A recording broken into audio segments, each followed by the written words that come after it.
Hey, what's going on, guys? 1-4 here. Just throwing out another video there on the interwebs for you all. I am here at my mother's house, which explains the change in backdrop. I am just up here kind of on a bit of a trip. I had to come up to her city today to meet with the Milsim team that I am on and do a little bit of practice, a little bit of business talk and what have you. So I'm just here for the evening. Until tomorrow, New Year's Eve, I will travel to my father's town and have a dentist appointment, which is needed.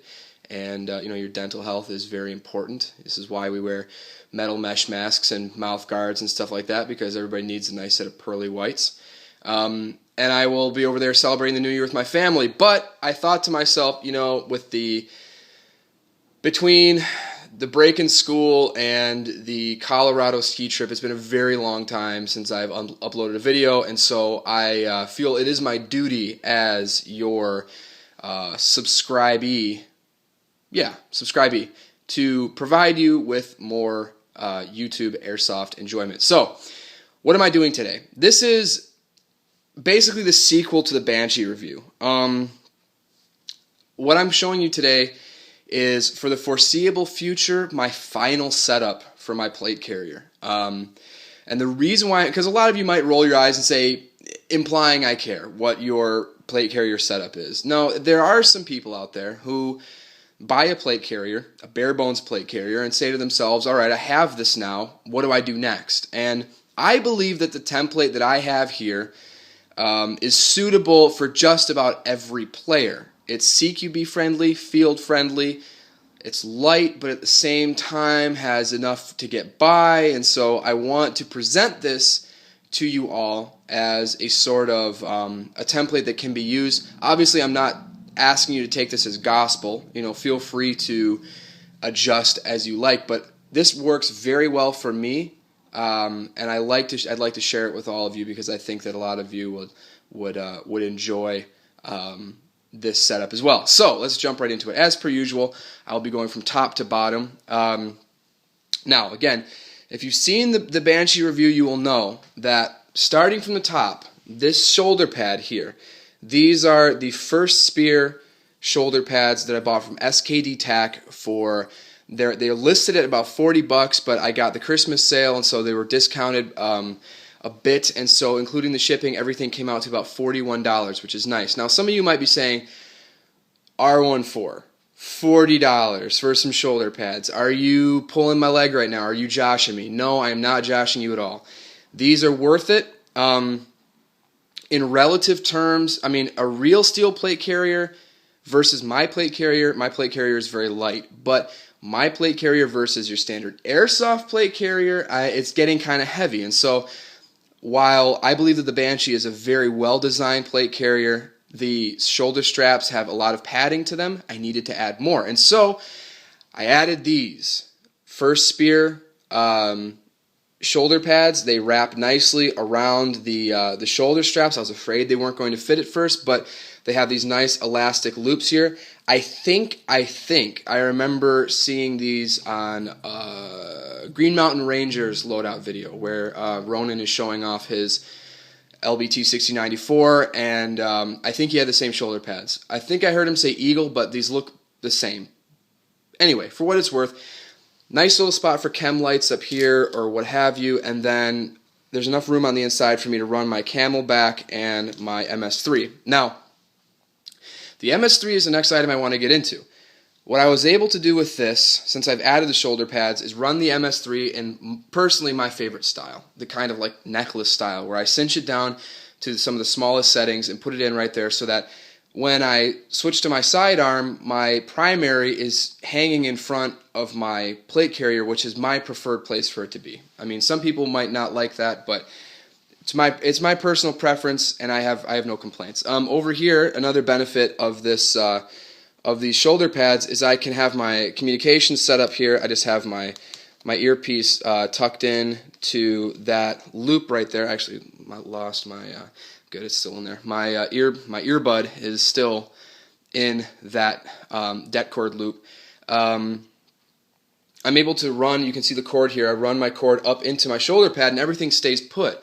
And this actually doesn't stay here. This is a clip that goes onto my collar of my combat shirt, but I'm able to keep it there just for safekeeping, so it's not, you know, hanging down off the back or flopping around or annoying me when I'm getting kitted up at the beginning of the day. I could just keep everything right there. Added benefit. I have an ambidextrous push-to-talk here. This is just, you know, your pretty standard stuff. Nothing too serious. Behind the MS3, I have, and you will remember this, those of you who saw the first Banshee video, I still have it, the mil-spec monkey patch panel. I throw my keys in there or a map or whatever.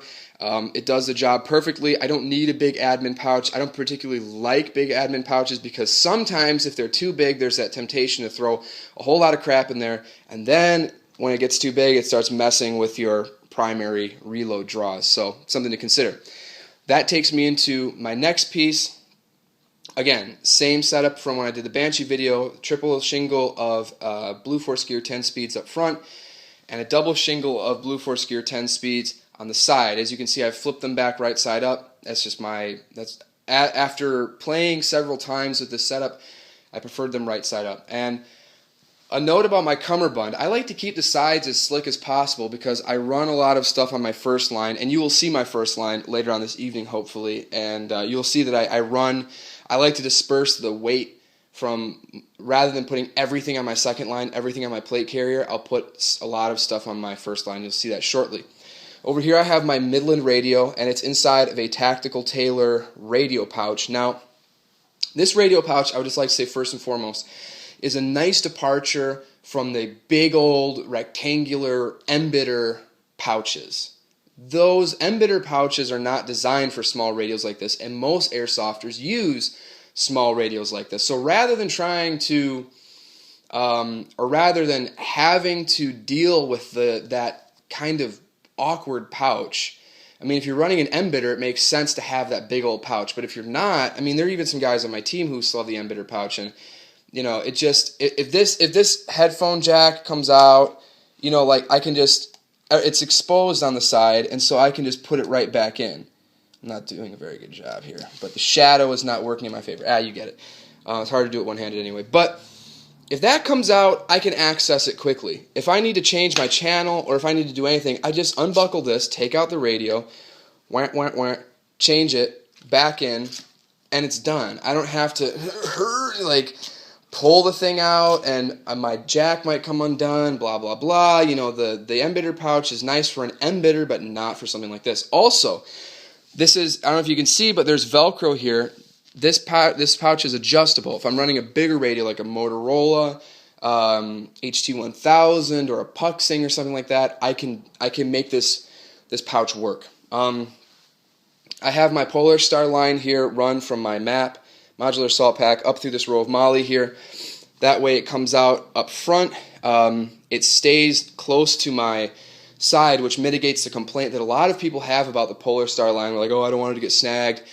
You know, meow, meow, meow. I don't want it to, you know, get caught on anything. So it just, running it through that row of Molly helps a lot, and it also helps that my cummerbund is very slick.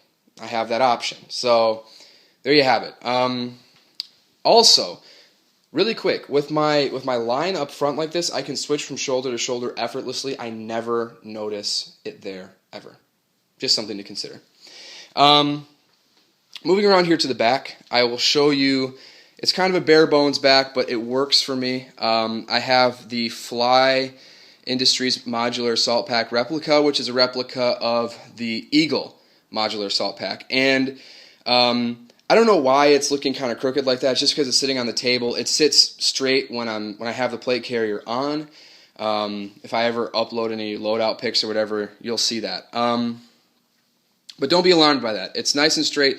It's just because it's sitting on the table that it's kind of crumpled up like that. Now, something that's noteworthy about this pack, and this is why this is my favorite pack I've ever had, is not only can I weave it onto my plate carrier with the Molly, and it sits snugly and it sits flush, but there's enough room on the inside for a 2-liter Camelbak Bladder. It has to be the Camelbak Bladder, however. If you have like a knockoff, like a Condor bladder or something, it won't fit because there's a mesh pocket in there for a bladder, and then there's the rest of the compartment, and the compartment is still big enough with the bladder in there to fit a 90 cubic inch PolarStar tank. So, and that's what I run. So that's good to know. And then down here on the side, I have two Kydex Thunderbee pouches or holsters or what have you.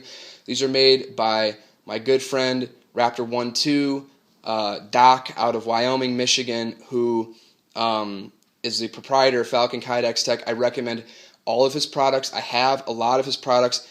Even though the fact that he's my friend notwithstanding, I wouldn't put this stuff on my YouTube channel if it wasn't quality and if it wasn't worth your money. So look into that. I will link to his website and to his Facebook in the description, so you got it. That just about does it, guys. You know, there's really not much else that I can say other than I wholeheartedly recommend every single piece on this kit. It's a really great setup. I love it very much. It's a little bit pricey, but it's worth it. It's worth it. So if you can do it, if you have the means, go for it. And on a side note, I'm not that fat. I don't know why it looks that fat with that pillow in there, but I am not that fat. When this plate carrier is on me, I look very nice, I look slim, and I look svelte. So that's all I've got to say about that. Please send this video around to guys that are looking for a little bit of direction as to what they want to do with their setups. And please subscribe. If you have any comments or concerns, leave them down below or shoot me an email at tacappguru@gmail.com. Take it easy, guys. Stay safe.